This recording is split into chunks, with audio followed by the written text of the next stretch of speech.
মদিনায় একজন এতিম বালক তার বাগানের সীমানায় একটি দেওয়াল তুলছিল, কিন্তু প্রতিবেশী এক ব্যক্তির একটি খেজুর গাছ দেওয়ালের মাঝপথে পড়ে যাওয়ায় সে আর দেওয়ালটি সোজা করতে পারছিল না।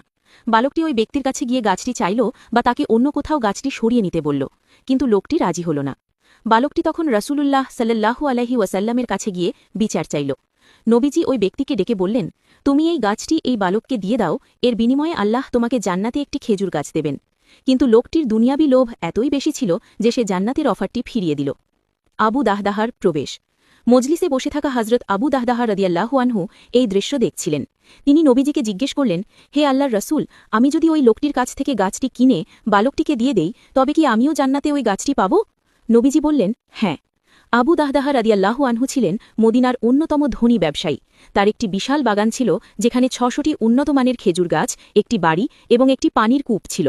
তিনি ওই কৃপণ লোকটির কাছে গিয়ে বললেন, তুমি কি আমার পুরো বাগানটির বিনিময়ে ওই একটি গাছ আমাকে দেবে?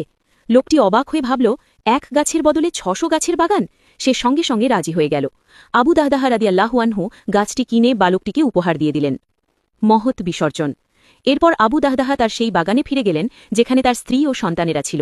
তিনি বাগানের বাইরে দাঁড়িয়ে স্ত্রীকে ডেকে বললেন, হে উম্মে দাহদাহা, সন্তানেদের নিয়ে বাগান থেকে বেরিয়ে এসো। আমি এই বাগানটি জান্নাতের একটি খেজুর গাছের বিনিময়ে বিক্রি করে দিয়েছি।